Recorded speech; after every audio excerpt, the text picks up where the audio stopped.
सानाम को सगुन दाराम मेना सानताड़ सावते यूट्यूब चैनल रे सानाम कोठन ले साड़त गे गोड जोहार। तो तेहन दोबन गपाल मारा अब जहाँ धर्म गाड़ ताबन सानाम हड़ बन बाड़ाया जे अब जहाँ तीन बंगा बुरु कमी कसनी ना ताबन सानाम खन माने झोतो खना मारांग धर्म कमी होरा दो एकमात्र मिट्टन जायगा रे हुआ ओना दो हुआ कना लुगु बुरु रे मारांग बंगा बुरु कमी कसनी जहाँ ताबन सानाम होड़ा अतु रेगे बाहा सोरहाय कराम ओना कोदो हुयो गया हेसे किंतु बछर रे अब लुगु बुरु बन सेनो बछर मिद धाव बन सेनोआ ओना हको मेना लुगु बुरु दो चलाव गे लगती कना पे दहा दो चलाव गे लगती कना मिद धाव रेहो चलाव गे तमा लुगु बुरु दो उनका को मेना ओना लुगु बुरु निये गेबन गपाल मारा।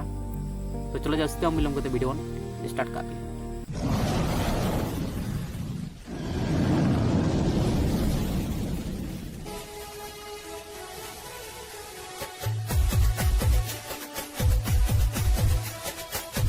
पहलुते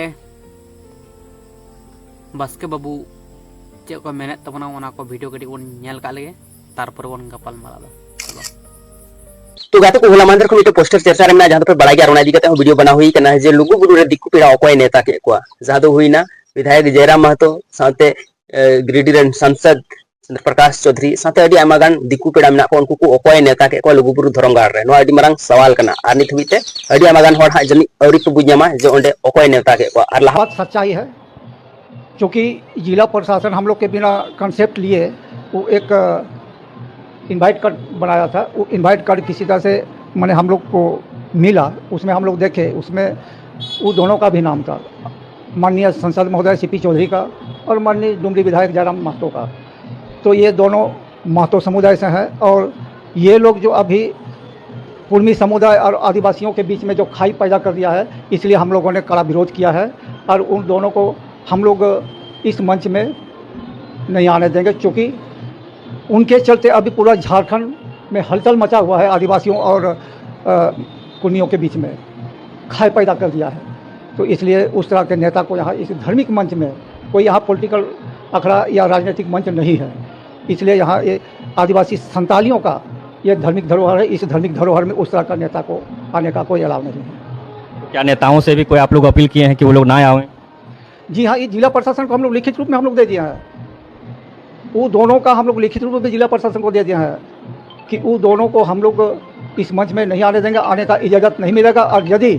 वो लोग को आप लोग इनवाइट करते हैं तो हम लोग के तरफ से विरोध होगा, तो जिला प्रशासन को भी हम लोग नहीं आने देंगे। तो वो नेल के गया चेलेकान हड़को को नेताए को अब जहाँ धर्म गाड़ तबन ओंडे को नेताए को दिक्कु छत्तिक को नेताए को दिक्कु छत्तिक अब धर्म गाड़ते को सड़ो बोलन कना राजनीति ओना धर्म गाड़ रे सड़ो बोलाओ कना राजनीति ताले बन बुझ रहा कना राजनीति होते ते अब धर्म गाड़ सुद पियोर दो बांग थाने कना जहाँ सही सठिक भावते दो बांग थाने कना सते सत दो बांग थाने कना मेसालोग कना भेजालोग कना। सानाम हड़ बन बड़ाया सानताड़ रेन बंगा बुरु और दिक्कु छत्तिक रेन बंगा बुरु दो को भेगार गया। दिक्कु छत्तिक को सड़ो बोलन कना माने आबरन बंगा बुरु दो ओंडे दो जायगा से ठा बनुक तको। तले राजनीति होते ते अब धर्म गाड़ आबरन बंगा बुरु को हाले डाले कना और उनकान जगह रे दिक्कु छत्तिक पो नेवताए को। तो नोआ दो अडी मरंग गलत कना, अडी मरंग भूल कना, अडी मरंग बड़ी डिसीजन जहाँ खातिर अब तो रेंगे एका मेना बोना निधन गे मेना बोना और नोंका रेंगे निधन खन रकाब दो अडी गे मुश्किल गे ताबोना। तो तीस पे ज्ञान तबना, तीस पे हुदिसो तबना जे का बन भूल दा ओका करे अब गलती हुई कना जहाँ गलती खातिर अब रेंगे एका मेना बोना अब उन्नति बांग अवनति दिक्कु छत्तीक रेन बंगा बुरु के गोटा जायगा पे एमाओ को खान आबोरन बंगा बुरु दो ओकारे जायगा को ᱧᱟᱢᱟ ᱥᱮ ᱠᱚ ᱚᱠᱟ ᱡᱟᱭᱜᱟ ᱨᱮᱠᱚ ᱟᱬᱜᱚᱱ ᱛᱮᱠᱚ ᱟᱵᱚ ᱠᱚ ᱫᱩᱜ ᱫᱟᱨᱟᱢ ᱵᱚᱱᱟ ᱱᱚᱝᱠᱟ ᱫᱚ ᱟᱵᱚ ᱫᱚᱠᱚ ᱥᱤᱵᱚᱲ ᱪᱟᱵᱟ ᱵᱚᱱᱟ ᱛᱚ दिन दिन तबन नेल गुइदा दिनम गे रे बका मेना दिनम गे जहाना बंग जहाना खबर कागज रे रकाब काना जायगा को दखलदा जहर को रपुदा सांतार हड़ को दाल गजे को जेले को रेपे को गाड़ी रकम नाहाचार हुयुक काना अब चेतान रे तबु रहो दिक्कु छत्तीक रेगे आबा भरसा दो अडी गहिरोक कान तबना मेटेन कथा वो हुदिस तबन पे सांतारन मुंगा बुरु जुदी लुगु बुरु रे सरी सठिक भाबते मेना को सांतारन मुंगा बुरु जुदी सद सद मेना को ओना जायगा रे दिक्कु छत्तीक को चला दाड़ा कोनो दिन संभव बांग काना आबो जहर गाड़ ते कोनो दिन दिक्कु छत्तीक को सुर सेटर दाड़ा ओना चला दाड़ा को ठेसा दाड़ा को बांग को सेटर दाड़ा बांग को चला दाड़ा उना साहस गउन ता आ नोंकान जायगा रे बन होहो को काना आर उनको को हेज दाड़ा कारण दो हुयुक काना लुगुबुरु घंटा बाड़ जहाँ पियोर भावते ताहे काना पहिल उनका पियोर भावते बनुआ दिक्कु छत्तीक गोटा को दिक्कु छत्तीक रेन बंगा बुरु को थापन काट को ओना करे को मंदिर मस्जिद को बनाव को काना तला आबोरन सांतारन धर्म भाला बंगा बुरु दो ओकारे को आड़कोना लुगुबुरु अब पियोर मेना तमना तो हो ओंडे अब चला सठिक कान तमना कि नितो बन बड़ाया सानाम होड़गे जहाँ रे जुदी आबोरन सांतारन धर्म भाला बंगा बुरु को आड़गोन काना सारे सठिक भाबते सतसल भाबते ओका अतुर हो ओका दिसोम रे से ओका जायगा रहो बाम बन नाम दाड़ा को किंतु मिटटेन जायगा रे बन नाम दाड़ा को ओना दो हुयुक काना बाहा गाड़ बिदु चंदन जहार गाड़ जहाँ रे बन बड़ाया मारांग नायके बाबा मेनाय तबना हेसे बांग तो ओंडे गे आबोरन सांतारन धर्म भाला बंगा बुरु को आड़गोन काना ओंडे गे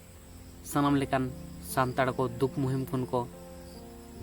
वारक कान तबना सानाम को नापाय को तहन कान तबना सानाम हड़ जहाँ तीना अब लुगु बुरु रबन सेनोक कानते पहिल नितो अब सानाम सांतार को ओना जहाँ बाहा गाड़ मेना तबन ओंडे तबन सेनोक मान जहाँ हड़ को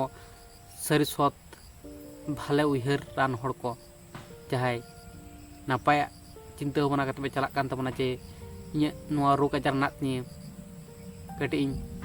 ᱣᱟᱨᱚᱜ ᱢᱟᱱ ᱱᱚᱣᱟ ᱨᱳᱜᱽ ᱟᱡᱟर ᱠᱷᱚᱱ ᱥᱮ ᱡᱟᱦᱟᱱᱟᱜ ᱜᱮ ᱠᱩᱠᱢᱩ ᱠᱚ ᱢᱮᱱᱟᱜ ᱛᱤᱧᱟᱹ ᱠᱩᱠᱢᱩ ᱠᱚ ᱵᱟᱝ ᱯᱩᱨᱚᱱᱚᱜ ᱠᱟᱱᱟ ᱛᱚ ᱚᱱᱟ ᱥᱟᱱᱟᱢ ᱞᱮᱠᱟᱱᱟᱜ ᱥᱚᱢᱚᱥᱥᱟ ᱠᱚ ᱡᱟᱦᱟᱸ ᱛᱤᱱᱟᱹᱜ ᱢᱮᱱᱟᱜᱼᱟ ᱢᱟᱹᱱᱢᱤ ᱡᱤᱭᱚᱱ ᱨᱮ ᱞᱩᱜᱩᱵᱩᱨᱩ ᱵᱚᱱ ᱥᱮᱱᱚᱜ ᱠᱟᱱᱟ ᱚᱱᱟ ᱠᱚ ᱥᱚᱢᱚᱥᱥᱟ ᱥᱚᱢᱟধান ᱞᱟᱹᱜᱤᱫ ᱠᱤᱱᱛᱩ ᱚᱸᱰᱮ ᱵᱟᱝ ᱪᱟᱞᱟᱣ ᱠᱟᱛᱮ ᱤᱧ ᱫᱩᱧ ᱢᱮᱱᱟ ᱵᱟᱦᱟ ᱜᱟᱲ ᱡᱟᱦᱟᱸ ᱨᱮ ᱢᱮᱱᱟᱜ ᱛᱟᱵᱚᱱᱟ ᱚᱸᱰᱮ ᱵᱚᱱ ᱥᱮᱱᱚᱜ ᱢᱟᱱ ᱥᱟᱱᱟᱢ ᱞᱮᱠᱟᱱᱟᱜ ᱥᱚᱢᱚᱥᱥᱟ ᱚᱸᱰᱮ ᱵᱚᱱ ᱥᱚᱢᱟধান ᱫᱟᱲᱮᱭᱟᱜᱼᱟ ᱴᱷᱤक ᱜᱮᱭᱟ तो मुचारे लय तबन पे चेक चिका लगती के नौकान सिचुएशन रे अब नौकान दुख मुहिम रे मेना बना किंतु तबु रहो अब तो बामन चिंगा कना बामन बुझा कना ओका करे गलती हिजुक कना तो कमेंट तला दे लय तबन पे चेक चिका लगती कना तो ठीक है ताले तने बडन तो होई के ता कना तो रिसीव चलो चलो सना साइड पर जोहार